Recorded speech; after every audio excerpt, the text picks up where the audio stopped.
Hello, everybody, and welcome back to Odin's Movie Blog. I am the critic who is a cynic. Hope you're doing well. And today, I am living in a house that has no water and has not had water for most of the day because of a water line break that has most of the city that I am in completely out of water. And it's amazing to me that it's taken them even till now where they still don't have water, and it's been out for several hours now, and they have no time frame on when the water will come back. So a little shout out to Tennessee Water that get your crap together, because this is freaking ridiculous to be out of water for this long because of the things that we need it for. Anyway, so we've got this little ditty I was going to say. I don't know why I was going old school there. But anyway, John F. Trent over on Bounding Into Comics, our good friends over there, has this article here, which I think has a lot of attention because of the very good reasons, I would say, because in my opinion, I think these are the things, these are the reviews, these are the words that are going to make me want to see the Joker movie that much more. These are the things that are making me think the film is not going to be woke, but instead will be a fantastic film, because when woke members of the media, when woke members of the press make their wokeness very well known and very clear, in my opinion, that's a good thing, because it helps us to understand, okay, I cannot trust this person's movie reviews ever again because they've already laid their hands very clearly on the table, but also because the fact that they're trying to say that this film is this or that and trying to put agendas behind the film means that there likely aren't any agendas in the film, which is exactly what fans want, because fans just want good films with great performances in them. So this is something, again, directly from Bounding Into Comics. So this Rotten Tomatoes critics score was solid 89% back at the beginning of September, with 33 fresh reviews and 4 rotten reviews. The film's average score was 9.08 out of 10. However, that score has significantly dropped. As of this writing, the Rotten Tomatoes score is now at 77% from 84 reviews, 65 fresh, 19 rotten, with an average score of 7.87 out of 10. That is a pretty significant drop. That's a 2 percentage point, essentially, when you break that down to 78%, rather 90% when you break it down, the film's average score. So a 90% down to a 77%, that is a pretty drastic drop right there. If you take a look at the new Rotten Tomatoes reviews, there's definitely a trend on why they dislike the movie, but I'll let you judge for yourself. Here's what the critics giving the film reviews are saying. Ella Kemp from Culture Whisperer, that just sounds like a great website right there, gives the film a 2 out of 5. She writes, in Joker, there's no finesse, no nuance between the delusion of one narcissist and the hypnosis of an infected society ready to burn itself to the ground in the name of power. Okay, so politics is exactly why you gave your review. Nate Adams at The Only Critic gives it a C+.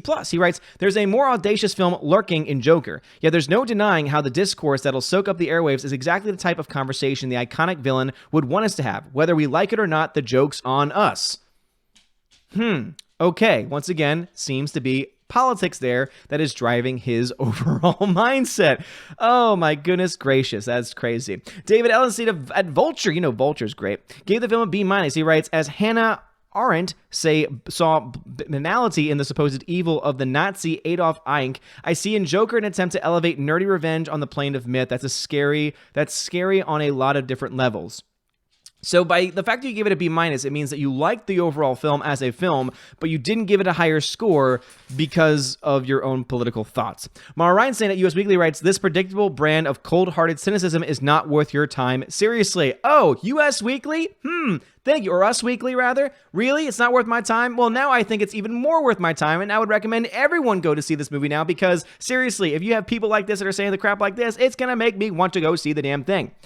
Oh my goodness gracious. Entertainment Weekly says, a movie with a message, this one hammers home again and again. It feels too volatile and frankly too scary to separate from the very real violence committed by young men like Joaquin Phoenix, Arthur Fleck in America almost every single day. Oh my gosh, it's too close to home. It's too real.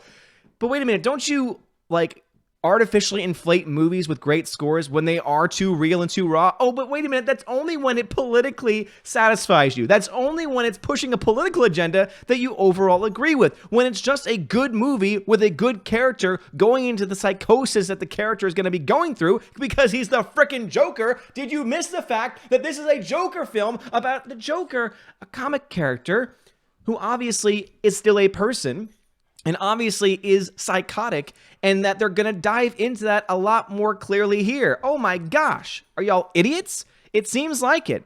It seems like it. Emma Stefanski of Thrillist says the movie isn't badly made or even ugly to look at, but there's a mean, smug little heart at the center of it. At best, irresponsibly frames a familiar male power fantasy as a revolutionary act. Oh my gosh, there's this toxic masculinity in there, and I just can't stand it. Oh my gosh, the Thrillist is just not ready to endorse this film because of the toxic masculinity. Oh my gosh, Emma, what are you doing? Seriously. Thank you. Now I know I'm never going to Thrillist. I'm never going to Entertainment Weekly. I'm never going to Us Weekly. These are sites that I never went to before and have no plans to go to again because obviously the people running their film criticism is all politically motivated. Oh my goodness gracious. Let's go down to some of the lower scores here. All right, let's see. This one's a 1.5 out of 4. Keith Olick at Slant Magazine. Yeah, because there's obviously a political slant to theirs. The film is one that might have been dreamed up by one of the cynical bros from The Hangover during a blackout stupor. Well, that tells me a lot. It doesn't tell me anything at all. And of course, someone from Uprocks gave it a 4 out of 10 and says, Joker is the perfect movie for 2019. Joker is our comeuppance. What do you mean our comeuppance? Do you mean liberals' comeuppance? Do you mean SJW's comeuppance? Do you mean people that have no idea what films are, what good films are, but rather talk about politics in all of their reviews because that's what you do? And then when Disney gives you your press passes, you decide to give them a free pass with everything? Is that what you're talking about? Your comeuppance as critics? Yes, I would say this 2019 is the comeuppance of critics because now more so than ever before. And you can talk about how you stopped following critics a long time ago, but I think we could all admit that 2019 has been a terrible year for so many different reasons, but for the mostly because so many people, especially film critics, have been so vocal and outspoken about their politics and allowing their politics to come in even more so blatantly than it was beforehand. And you know what? That is a good thing. And I hope this does bring up to your comeuppance that no one takes you seriously anymore. This is why we need something new. This is why we need people to be more objective with their film criticism, to say, here's my objective thoughts, here's my subjective thoughts, and here's my subjective grade, and here's my objective grade, because then at the very least, we can have a separation. The problem with the modern day critics that we have nowadays is that they try and push both together, and then they act as if they're objective. They act as if they are the ones, they're the connoisseurs of film, and that only their reviews matter. But the problem is that every single one of their reviews is politically motivated. And when you have that political motivation, it's going to overall sour every single thing you say, and at the end of the day, make film-going experiences that much worse because of the fact that now, more so than ever, films are pushing more political narratives because of course, this never-ending back and forth of the political critics talking about the political films, and here the audiences are stuck on the sidelines, not seeing most of these films as they come out, and then being fed big-budget garbage from Disney, among other companies, when everything else is just awful. But anyway, let y'all know your thoughts about this. Do you want to see the Joker? Now, especially that everyone who's saying, oh my gosh, this toxic masculinity, and it's really bad, it's awful. Honestly, I think that's what we got to the point of. But I think that, I love bouncing into comics because they always try to bring things into perspective. Critics blurring the lines, they absolutely are. It definitely looks like a lot of these reviewers aren't actually reviewing the film based on its merit as a film or the objective reality, right? But are instead reviewing it based on their woke ideology and how it fits into that. Boom! Thank you. John F. Trent, you are nailing it on the frickin' head here. So this is a rather new phenomenon, as entertainment critic Richard Rushfield points out. We've come to this bizarre place where the boundaries between the roles of critic, political activist, fanboy, and box office reporter have completely dissolved.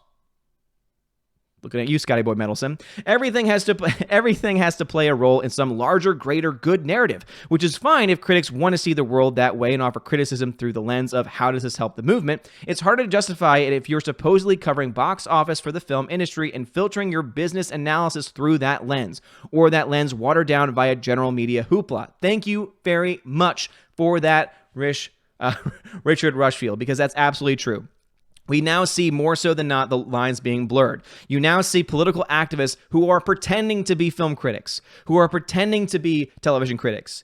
But in reality, all they are people that are trying to push political agendas and will take every single step they can, will take every single moment that they can get to push that agenda, regardless of what it does for them, regardless of what it does for anyone, as long, of course, as their press credentials are maintained, because as long as they are still agreeing with the vast majority of Hollywood, because they're all the same, they're all in the same political boat, they're all part of the same far-left SJW-filled nonsense crap, they will continue to receive those press passes and will continue to receive all of those benefits. But here's where we come in. We are the ones that can stop reading their garbage. We are the ones that can stop giving money to see these crap films. I know that we love movies. I know that we want to support all of the different types of areas of film that are out there. We want to give things a chance and see them for ourselves. But it's time for us to maybe, just maybe, every now and then say, you know what? I would normally see this, but maybe I won't, because maybe it's time for me to send the message that Hollywood, I'm not standing up for it anymore. I have refused to support you. And especially for film critics say, screw you. Let's create something better and more authentic, because what we have right now is just plain stupid. Let me know your thoughts about this and all the things we talked about in the comments below. If you like this video, smash the like button, give me a subscribe. It helps me out a lot. You are all amazing and beautiful people. Have a wonderful day. And as always, God bless.